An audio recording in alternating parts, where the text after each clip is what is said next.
Hello guys, this is अंकित चौधरी और आप सभी का मेरे यूट्यूब चैनल में हार्दिक स्वागत है दोस्तों। तो दोस्तों, पिछले वीडियो की अगर मैं बात करूं तो हमने एक्सरसाइज जो है वो 1.1 कंप्लीट कर दी थी। और इस चैप्टर की अगर मैं बात करूं तो इसमें नया चैप्टर हम नई एक्सरसाइज हम स्टार्ट करने वाले हैं 1.2, जो कि फिर से मैं रिपीट करूंगा, जो कि हमारा क्लास 11th की है। ठीक है, क्लास 11th की एक्सरसाइज नंबर मैथ्स की एनसीईआरटी, वो एक्सरसाइज नंबर 1.2 है। ठीक है, तो चलिए स्टार्ट करते हैं। थ्योरी अभी पढ़ेंगे, इसके बाद हम एग्जांपल नेक्स्ट वीडियो में कवर करेंगे। पहले हम थ्योरी पढ़ा करेंगे हर चीज़ की, जो हमने एकदम रूटीन बनाया है। ठीक है, लेकिन कल मैं एक्चुअल में फिनिश नहीं कर पाया, जबकि मेरा एम था कि कल मुझे ये पूरा चैप्टर फिनिश करना है, क्योंकि नाइट में थोड़ा सा मैं पूरा चैप्टर पढ़ने बैठा तो पूरा चैप्टर इतना इजी नहीं था कि एक ही दिन में ख़त्म हो जाए। तो मुझे थोड़ा सा नाइट में टाइम लग गया, लगभग 3-4 घंटे। तो मैं सुबह 4 बजे तक पढ़ा। चलिए, अभी अब मैंने स्टडी कर लिया है तो अब मैं आपको कराना चाहूँगा। ओके, चलिए। Finite and infinite sets. देखिए, दो सेट्स को यहाँ पे जो मैंने आपको पहले ही उसमें बता दिया था 1.1 में, कि सेट्स को 2 पार्ट्स में डिवाइड किया जाता है, फाइनाइट एंड इनफाइनाइट सेट्स। ठीक है, फाइनाइट सेट्स को हम और क्या बोल सकते हैं? काउंटेबल सेट्स भी बोल सकते हैं। ठीक है, ये इससे ऊपर देख सकते हैं आप। सॉरी, जस्ट अ सेकंड, रुक जाइए। एम्प्टी सबसेट, सॉरी, यहाँ से स्टार्ट है, मैं गलती से नीचे से कर दिया। ये 1.1 एक्सरसाइज हमने कंप्लीट किया था, उसके बाद यहाँ से द एम्प्टी सबसेट से स्टार्ट है, द एम्प्टी सेट। ठीक है, तो सबसे पहले जानना हमें जरूरी है कि एम्प्टी सेट होता क्या है। जिस सेट में कोई भी एलिमेंट नहीं होते उसे हम क्या बोलते हैं दोस्तों? एम्प्टी सेट बोलते हैं। ठीक है, अब एग्जाम्पल के तौर पे यहाँ पे देखो, मैंने इंपॉर्टेंट चीज को अंडरलाइन करके रखा है। मान लेते हैं कि ए कोई सेट है जिसमें बोला गया कि x is a students of class 11th, presently in studying in school. तो यहाँ पे तो कुछ ना कुछ बच्चे होंगे जो क्लास 11th में पढ़ते हैं और स्कूल में पढ़ते हैं। ठीक है, तो जो बच्चे क्लास में पढ़ रहे हैं वो स्कूल में भी पढ़ रहे हैं, नॉर्मली सी बात है। तो यहाँ पे तो कुछ ना कुछ आपका आंसर निकल के आ जाएगा। ठीक है, तो यहाँ पे तो आपका क्या है, एम्प्टी सबसेट नहीं रहेगा। लेकिन अगर हम इसी का नेक्स्ट एग्जाम्पल लें, सेट बी का एग्जाम्पल अगर हम लेंगे, तो सेट बी में क्या बोला है? यहाँ पे मैं थोड़ा पेन का कलर चेंज कर दूं। क्या बोला है? B X x is a student presently studying in both class 10th and 11th। ऐसे बच्चे लेने हैं हमें जो क्लास 10th में भी पढ़ रहे हो और 11th में भी पढ़ रहे हो। ऐसा पॉसिबल है क्या जो बच्चे 10th में पढ़ रहे हो वो 11th में भी पढ़ रहे हो? पॉसिबल नहीं है। ठीक है, अगर यहीं पे बोल दिया जाता कि हमें ऐसा ह्यूमन बीइंग लेना है जो मेल भी हो और फीमेल भी हो, क्या ऐसा पॉसिबल है? नहीं पॉसिबल। तो जो चीज पॉसिबल नहीं है दोस्तों, उसको क्या है, हम क्या लिख देते हैं, किससे डिनोट करते हैं? मैं आपको बता दूं, हम डिनोट करते हैं नल सेट से, जिसे हम लिखते हैं फाई, जो कि नीचे बताया होगा। चलो देख लेते हैं definition. A set which does not contain any element is called empty set, null set और void set। ठीक है, 3 नामों से इसे जाना जाता है। ठीक है, किस किस नाम से जाना जाता है मैं आपको फिर से बता देता हूं। यहाँ पे देखिए, मैं इसे रफ करके बता देता हूं आपको। ये तो एम्प्टी सेट, ठीक है, दूसरा हो गया आपका नल सेट, एंड तीसरा हो गया आपका कौन सा? Void set. ठीक है, ये लिखा हुआ है तीनों के तीनों। ठीक है, आगे क्या है? According to this definition B is an empty set. ठीक है, बी एम्प्टी सेट है, पता है हमें। While A is not empty set, पता है हमें, क्योंकि कुछ बच्चे जो क्लासरूम में पढ़ रहे हैं वो स्कूल में भी पढ़ रहे होंगे। देखो, अगर मैं इसे डाइग्रामेटिकली समझाऊं आपको तो मैं कैसे समझा पाऊंगा? मान लेते हैं ये क्लास 11th के स्टूडेंट्स हैं। ठीक है, और ये स्टूडेंट्स स्कूल में भी होंगे। ठीक है, सॉरी, ये दिल बन गया, क्या बना दिल। ठीक है, तो ये स्टूडेंट्स जो हैं, ये क्लास 11th है मान लेते हैं। ठीक है, तो ये क्लास स्टूडेंट 11th के स्टूडेंट किसमें, स्कूल में भी आएंगे। ऐसे डायग्राम बनेगा, वीन डायग्राम। लेकिन अगर आप बनाओगे क्लास 10th और क्लास 11th के स्टूडेंट्स का डायग्राम, तो क्लास 10th और क्लास 11th दोनों फिगर क्या है दोस्तों? अलग अलग बनेंगे, एक दूसरे से ज्वाइन नहीं करेंगे, क्योंकि जो बच्चा, कोई भी अगर बच्चा है जो आपका क्लास 10th में होगा वो 11th में नहीं हो सकता, जो 11th में होगा वो 10th में नहीं हो सकता। तो इनका अगर मैं देखूं तो इनका कॉमन पार्ट क्या है, कुछ नहीं है, यानी इसका आंसर क्या हो जाएगा, नल सेट हो जाएगा, 5 आंसर हो जाएगा। ठीक है, बोथ में कोई भी स्टूडेंट स्टडी नहीं करेगा। ठीक है, दोनों क्लासेस में। तो the empty set is denoted by 5 और एम्प्टी ब्रैकेट। ठीक है, ये दो चीजों से इसे डिनोट करते हैं, या तो 5 से डिनोट करेंगे या फिर एम्प्टी सेट को ऐसे करके खाली छोड़ देंगे, दो ब्रैकेट, करली ब्रैकेट को। ठीक है, ये होता है हमारा sign of an empty set. ठीक है, अब आगे कुछ एग्जांपल दिए हुए, इनके बारे में थोड़ा सा हम डिस्कशन कर लेते हैं। हाँ, A B a set such that 1 से ग्रेटर है एंड 2 से स्मॉलर है। क्या 1 और 2 के बीच में कोई नेचुरल नंबर आता है? नहीं आता है। नहीं आता तो इसका आंसर क्या हो जाएगा दोस्तों, एम्प्टी सेट हो जाएगा, क्योंकि 1 के बाद 2 आता है। ठीक है, अगर आपसे कहें कि आप अपने पिताजी की बड़ी संतान हो और आपके फादर के बीच में कोई जनरेशन गैप है, तो नहीं है भाई, क्योंकि आप अपने पिता की सबसे बड़ी संतान हो, तो आपसे बड़ी कोई संतान है नहीं, तो फिर कोई भी जनरेशन गैप है ही नहीं। ठीक है, उसके बाद question number second, B is two X square minus 2 and X is a rational number. ठीक है, तो अब देखो यहाँ पे इसे आप सॉल्व करोगे तो एक्स स्क्वायर इज टू 2 हो जाएगा, X is to plus minus under root 2 हो जाएगा। ठीक है, और अंडर रूट 2 क्या होता है, रेशनल नंबर होता है। ठीक है, जब ये इरेशनल नंबर होता है तो आपको एक चीज क्या क्लियर हो रही है, आपको क्लियर ये हो रहा है कि यहाँ पे तो रेशनल नंबर लेने को बोला है, तो रेशनल नंबर तो कोई हमारे पास निकल के नहीं आया, तो क्या हो जाएगा, B is an empty set, because the equation X square minus 2 is to 0 is not satisfied by any rational number of value X. कोई भी रेशनल नंबर आपको नहीं मिल रहा है। ठीक है, सी वाला देखते हैं, C x x is an even prime number greater than 2।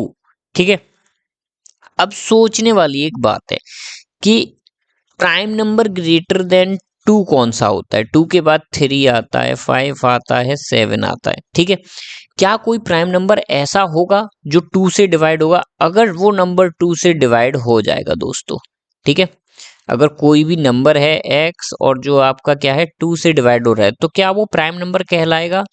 Prime number नहीं कहलाएगा वो, क्योंकि प्राइम नंबर वो होते हैं जो किसी के पहाड़े में नहीं आते, या इवन 2 के पहाड़े में भी नहीं आते। तो इन्होंने बोला 2 से बड़ा होना चाहिए और इवन होना चाहिए। इवन नंबर्स तो सारे 2 के टेबल में आते हैं, जैसे अगर आप बोलोगे 2 4 6 8 10 12, ये सारे क्या है, इवन नंबर हैं, और ये सब किस में आते हैं दोस्तों, 2 के पहाड़े में आते हैं। तो क्या 2 के अलावा भी उनके पीछे वाला कोई भी नंबर प्राइम नंबर कहलाएगा? नहीं कहलाएगा। ठीक है, नहीं कहलाएगा तो उसके लिए आंसर क्या हो जाएगा, 5 हो जाएगा। ठीक है, या फिर केवल आप ब्रैकेट लिख के छोड़ दोगे। ठीक है, ये भी याद रखना है। तो it is a void set, empty set और नल सेट। ठीक है, अब एग्जांपल नंबर 4 की तरफ चलते हैं। क्या दिया हुआ है, एक्स स्क्वायर इजकस टू 4, यहाँ पे लिख देता हूं मैं, एक्स स्क्वायर इजकस टू 4। तो एक्स की वैल्यू क्या निकल के आई, प्लस माइनस 2 निकल के आई। क्या प्लस माइनस 2 एक ऑड वैल्यू है, क्योंकि यहाँ पे एक्स इज ऑड बोला है, तो ये ऑड वैल्यू तो है नहीं। जब ये ऑड वैल्यू नहीं है तो क्या हो जाएगा, डी इज एम्प्टी सेट हो जाएगा। मतलब जब भी कोई चीज निकलवाई हो और वो इक्वेशन की आपको सेटिस्फाइड ना करे, वो क्या कहलाता है आपका, वो आपका नल सेट, एम्प्टी सेट या वॉइड सेट कहलाता है। वॉइड मतलब होता है खाली, एम्प्टी मतलब खाली होता है, नल माने भी खाली ही होता है। ठीक है, चलो अब जहां थे हम वहां आ जाते हैं, हम गलती से बीच से स्टार्ट कर दिए थे, finite set and infinite set. ठीक है, इनफाइनाइट सेट को क्या बोलते हैं हम, अनकाउंटेबल सेट। ठीक है, ये दो चीजें, अब ध्यान से समझिएगा। जिन चीजों को हम काउंट कर सकते हैं, जैसे ये सेट दिया है 1 2 3 4 5, इसे हम काउंट कर सकते हैं। ये दिया है ए बी सी डी ई है ई जी, तो इसे भी हम काउंट कर सकते हैं। तो ये दोनों सेट क्या है, फाइनाइट सेट है।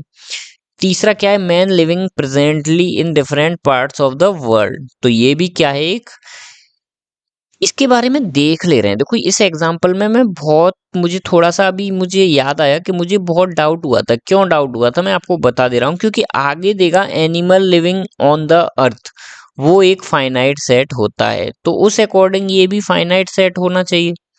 लेकिन इसमें डिफरेंट पार्ट्स बोला है तो हो सकता है नहीं हो, तो हम देख लेते हैं, पढ़ लेते हैं थोड़ा सा क्या है। We observe that five elements, B contains six elements. How many elements does C contain? As it is, we don't know the number of elements in C, but in some natural number, we can maybe quite a bigger number. By number of elements, as we mean number of distant element in the set denoted by ns is a natural number. So s is a then s is non empty finite set. ठीक है,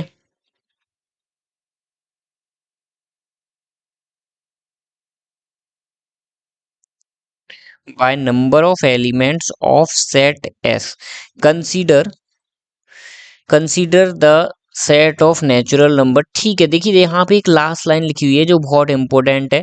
the sets A B C are given above finites and N A N B N C some finite number. ठीक है, जैसा कि मैंने अभी कहा था कि सी वाला भी जो है वो आपका फाइनाइट ही होगा। क्यों होगा दोस्तों?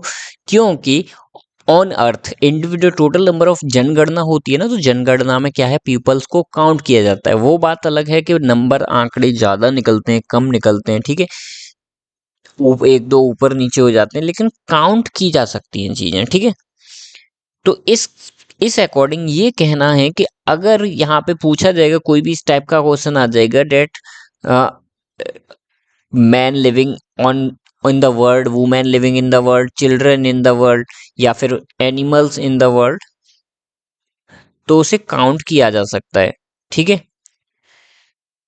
तो उसे हम किस में लेंगे? हम उसे फाइनाइट सेट में लेंगे। ठीक है, चलिए अभी आगे बढ़ते हैं। इस सेट विच इज एम्प्टी और consist of a definite number of elements is called finite set, otherwise it is called infinite set. ठीक है, डेफिनेट नंबर ऑफ एलिमेंट्स होंगे तो क्या है, उसे हम फाइनाइट सेट कहेंगे, अदरवाइज उसे इनफाइनाइट सेट कहेंगे। सिंपल सी बात है भाई, यहां से मैं कलर चेंज कर लेता हूँ। ओके, ठीक है। Let W be a set days of week. देखो डेज ऑफ वीक कितने दिन होते हैं भाई? 7 दिन होते हैं। Sunday Monday Tuesday Wednesday Thursday Friday Saturday, बस 7 डेज होते हैं। तो क्या काउंट कर सकते हैं? यस, काउंटेबल है।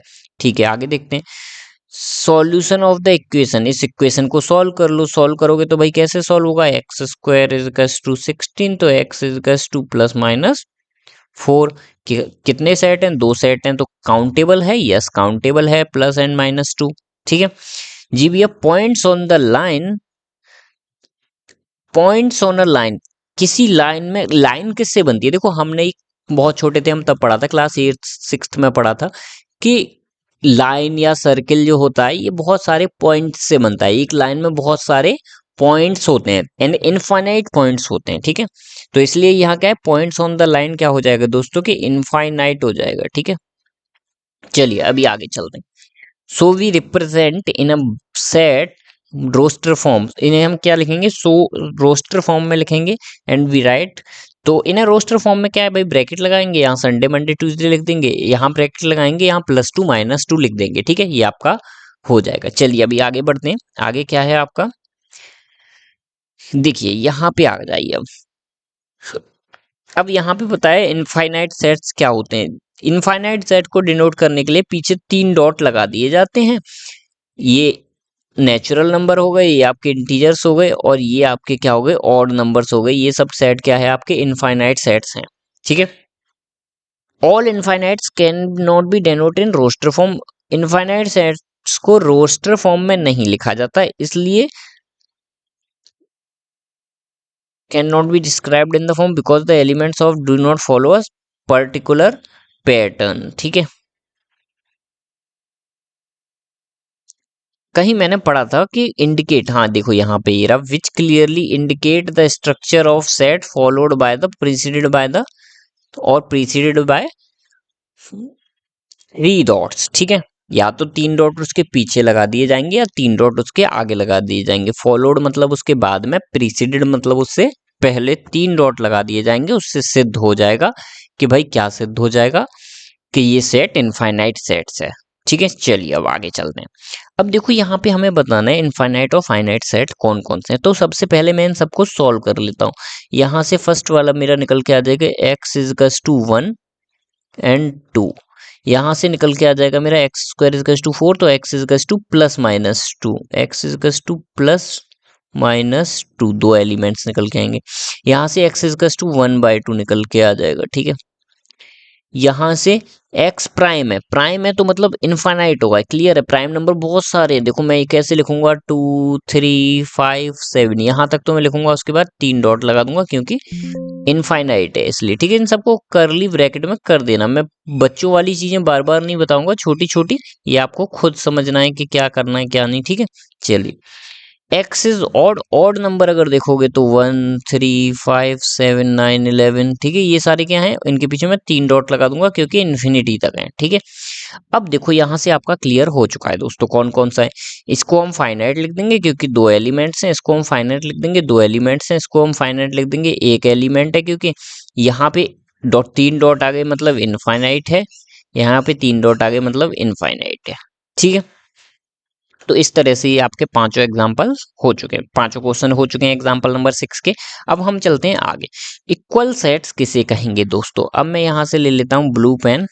तो इक्वल सेट्स दोस्तों हम किसे कहेंगे, जब सेट का हर एक एलिमेंट इक्वल होगा दूसरे सेट के तो हम इक्वल सेट कहेंगे। All elements of A can be found in every elements of element B. ठीक है, या every element of B can be found in every element of A. ठीक है, तो उसे हम क्या कहेंगे, इक्वल सेट कहेंगे। अगर एक एलिमेंट भी डिफरेंट होगा, ठीक है, तो उसे हम कहेंगे कि अनइक्वल सेट है, अगर एक एलिमेंट भी अनइक्वल होगा तो। ठीक है, अब यहां से आगे हम लोग समझते हैं, क्या समझते हैं दोस्तों, कि यहाँ पे दिया हुआ है प्लेसमेंट डजंट मैटर। मैं आपको पहले ही बता चुका हूँ इससे पहले 1.1 में कि प्लेसमेंट मैटर नहीं करेगा, केवल एलिमेंट्स इक्वल होने चाहिए। तो अगर आप देखोगे यहाँ पे ए में 1 2 3 4 है और बी में भी क्या है 3 1 4 2, मतलब चार एलिमेंट्स हैं, चारों 1 2 3 4 ही हैं। तो यहाँ पे क्या हो जाएगा, ए जो है आपका 1 2 3 4 और बी भी है, तो ए और बी बराबर हो जाएंगे। ठीक है, अब यहाँ पे दूसरा एग्जांपल दिया है, इसमें क्या है प्राइम फैक्टर चुने हैं एंड इसमें क्या है ओनली फैक्टर्स ऑफ 6 चुने हैं। ठीक है, तो इन दोनों की जब फैक्टरों को सॉल्व किया गया, जैसे फॉर एग्जांपल हाँ प्राइम फैक्टर्स लेस देन 6, 6 से लेस प्राइम फैक्टर,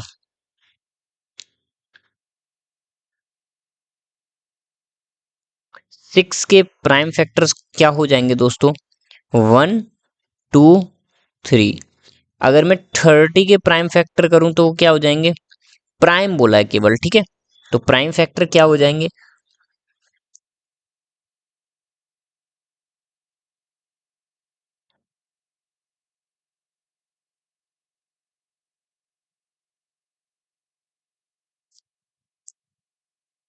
2 3 जा 6 5 जा 30। ठीक है, अब देखिए यहाँ क्या है, P are a set of prime factors of 30। ठीक है, then A and P are equal since 2 3 5 are the only prime factors of set of prime factor less than 5। Prime factor less than 5 निकलवाया, 6 के prime factor नहीं निकलवाया है यहाँ। ठीक है, तो 6 से छोटे प्राइम फैक्टर कौन से होते हैं, 2 3 एंड 5, ये तीन ही प्राइम फैक्टर होते हैं। अब दोनों तरफ आपको दिख रहा है 2 3 5 2 3 5 आ गया, यहाँ तो आपका निकलवाया था 30 के प्राइम फैक्टर, लेकिन यहाँ निकलवाया था 6 से छोटे प्राइम फैक्टर। 6 से छोटे नंबर कौन कौन से होते हैं भाई, 1 2 3 4 5 6। अब इसमें से प्राइम कौन कौन से हैं, 1 नहीं है, 4 नहीं है, 6 नहीं है, बचा कौन सा 2 और 3 और 5 बचा, तो वही मैंने लिख दिया यहाँ पे। ठीक है, चलो तो अब ये क्या है, यहाँ से हमें पता चल गया ए इक्वल्स टू पी, ए और पी क्या है, बराबर है। कैसे पता चला दोस्तों हमें, क्योंकि इनका जो एलिमेंट्स हैं वो बराबर आ रहे हैं। ठीक है, और दो दो बार लिखने की आवश्यकता होती नहीं। देखो यहाँ पे क्लियरली लिखा हुआ है कि अगर कोई सेट ए है जिसमें 3 एलिमेंट्स आ रहे हैं, बी है जिसमें 5 एलिमेंट्स आ रहे हैं, यानी रिपीटेबल एलिमेंट्स आ रहे हैं, तो क्या वो इक्वल हैं? Yes, they are equal. क्यों है? क्योंकि मैंने बताया था कि रिपीट भी अगर हो रहे हैं तो रिपीट को बार बार नहीं लिखते, हम केवल एक बार लिखते हैं। तो इसे जब हम लिखेंगे तो ये 2,1,3 लिखा जाएगा। इधर भी 1 2 3 है, इधर भी 1 2 3 है, यानी ये दोनों क्या है दोस्तों? इक्वल है। ठीक है, क्या समझ आया कि इक्वल है? क्लियर हो गया? चलिए अभी आगे बढ़ते हैं, नेक्स्ट क्वेश्चन की ओर बढ़ते हैं।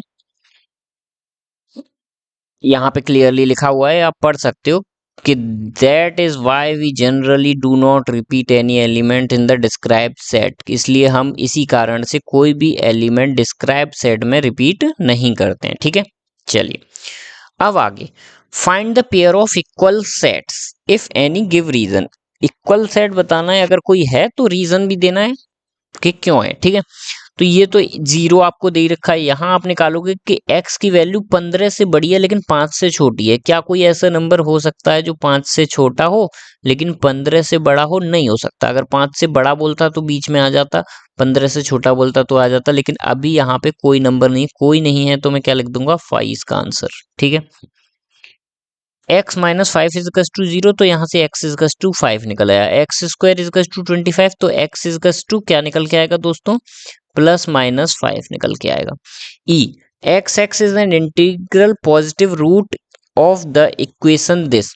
इसको हम सॉल्व करेंगे, हमारे पास दो रूट और निकल के आ जाएंगे, बस फिर हमें क्या है देख लेना है कि इक्वल है या नहीं है, कौन कौन से आंसर हमारे सेम आ रहे हैं। तो चलो भाई, एक्स स्क्वायर -2x + 5 इजकस टू 0, 15 है, सॉरी। ठीक है, अब 15 को तोड़ेंगे, 10 से तो टूटेगा नहीं भाई, 5 3 जा 15 होता है। तो X square -5x + 3x -15। Okay, तो x -5 + 3x -5 is equal to 0। ठीक है, तो x + 3 एंड x -5 इज इक्वल टू 0, तो x इज इक्वल टू -3,5। ये आपका आंसर हो गया, -3,5। और उसी को मैं यहाँ पे लिख देता हूँ -3,5। ठीक है, अब आप देखिए क्या किसी का आंसर सेम आ रहा है? फर्स्ट का 0 आ रहा है, किसी और का 0 आ रहा है? नहीं आ रहा। ठीक है, तो 0 नहीं है इक्वल किसी के। अब सेकंड को देखो, सिर्फ 5 आ रहा है, 5 किसी में आ रहा है? नहीं आ रहा। 5 यहाँ आ रहा है, 5 किसी में आ रहा है, इसमें आ रहा है, लेकिन इसमें क्या है? माइनस का 5 भी आ रहा है, तो इक्वल नहीं है। यहाँ पे क्या है? +5 आ रहा है, इसके साथ -3 आ रहा है, तो -3 तो यहाँ नहीं है, इसलिए इक्वल सेट नहीं है। इसके साथ +-5 आ रहा है, इसमें -5 नहीं है, मतलब इक्वल नहीं है। तो इस तरह से ये कोई भी सेट इक्वल नहीं हुआ। Thus we will make it clear that no A is not equal to B C D E, and B is not equal to C D E, C is not equals to D और E, D is not equals to E। तो इस तरह से हम denote कर देंगे कि कोई भी सेट इक्वल नहीं है। पहले हम A को सबसे कंपेयर करेंगे, फिर B को बचे हुए सबसे, फिर C को बचे हुए सबसे, फिर D को E से, बस। तो हमें पता लग जाएगा। अब D को वही हम E से ही क्यों कर रहे हैं? क्योंकि A और B से तो हम पहले ही कर चुके हैं। ठीक है, इसलिए। ठीक है, तो इसे हम ऐसे करके लिख देंगे कि सबका पहले तो आंसर निकालेंगे, बिना आंसर निकाले आप सॉल्व नहीं कर सकते हो। ठीक है, उसके बाद आप सीधे लिख दोगे, थ्योरी में थोड़ा सा ही लिखोगे, बस ये लिख दो कि since 5 is a element of 0 is an element of A, but 0 cannot be found in B C D E, therefore A is not equals to B C D E। फिर B का लिख दोगे सेम, C का लिख दोगे same, ऐसे ये सब थ्योरी में आप लिख दोगे। ठीक है, चलिए अभी नेक्स्ट क्वेश्चन, आज का लास्ट क्वेश्चन है, उसके बाद हम एक्सरसाइज नेक्स्ट वीडियो में स्टार्ट करेंगे। Which of the following pairs of sets are equal. फिर से वही पूछा है कि इक्वल है या नहीं है। तो भाई यहाँ पे एक एग्जांपल दे रखा है, एलॉय। एलॉय के अगर आप वर्ड निकालोगे तो कौन कौन से वर्ड निकल के आएंगे? ALOY। ठीक है, लॉयल के आप वर्ड निकालोगे तो कौन से निकल के आएंगे? LOYA। क्या ये इक्वल हैं दोनों के वर्ड्स? ए यहाँ भी है, एल यहाँ भी है, ओ यहाँ भी है, वाई भी यहाँ है, तो मतलब जो 4 एलिमेंट्स इसमें है वही 4 एलिमेंट्स क्या है दोस्तों? नीचे हैं, मतलब ये क्या है? आपका इक्वल सेट है। Yes, this is a equal set because all elements are of X can be found in elements, all elements of X can be found in B. ठीक है, एक एक्स सेट था, एक बी सेट था। तो reason हम दे देंगे, they are equal set because repetition is not allowed and all elements can be found in both. ठीक है, अब देखिए क्वेश्चन नंबर इसका दूसरा क्या है भाई, N square is smaller than equals to 4। तो एन इज इक्वल्स टू क्या निकला है, प्लस माइनस 2 निकल के आया, और वो भी क्या है दोस्तों, plus minus 2 plus minus 1 and 0, ये निकल के आए। क्यों? क्योंकि उसने बोला है कि N belongs to Z, integers के लिए। ठीक है, दूसरी इक्वेशन हम इधर सॉल्व करते हैं। दूसरी इक्वेशन से क्या निकल के आएगा, x square minus 3x plus 2 तो इज टू 0। तो इसे हम सॉल्व करेंगे तो ये आपका हो जाएगा x minus 2, sorry x minus 2 and x minus 1। ठीक है, हो जाएगा क्या, एंड यहां से निकल के आएगा एक्स इज इक्वल टू 1,2। ठीक है, तो यहां से आपके निकल के आए क्या, 1,2, यहां से निकले 1,2 तो निकला ही, यहाँ पे प्लस और माइनस का भी निकल रहा है और जीरो भी निकल रहा है। तो क्या इसमें दूसरे वाले में जीरो है, नहीं है, तो ये इक्वल सेट नहीं है। रीजन क्या देंगे, zero belongs to A but zero doesn't belongs to B, that's why A and B are not equal sets. Zero की जगह आप क्या लिख सकते हो, -2 भी लिख सकते हो, -1 लिख के भी रीजन दे सकते हो, कोई भी रीजन आप लिख के दे सकते हो। ठीक है, तो दोस्तों इसके साथ आपका एक्सरसाइज नंबर 1.2 का थ्योरी फिनिश हुआ। इसके बाद हम नेक्स्ट वीडियो में क्या है, एक्सरसाइज नंबर 1.2 का हम एक्सरसाइज करेंगे। ओके, तो चलिए इस वीडियो को मैं समाप्त करता हूं। आप इसको लाइक शेयर सब्सक्राइब कर दीजिएगा और हम आगे बढ़ेंगे धीरे धीरे। थैंक यू दोस्तों, अच्छे से पढ़िएगा आप लोग भाई। क्लास 11th का सिलेबस इंपॉर्टेंट होता है, कंपटीशन लेवल पे बहुत इंपॉर्टेंट होता है। देखिए मैंने पहले पढ़ चुका हूं, लेकिन मुझे अभी क्या है, रिवीजन करना पड़ रहा है। ठीक है, ओके, थैंक यू दोस्तों।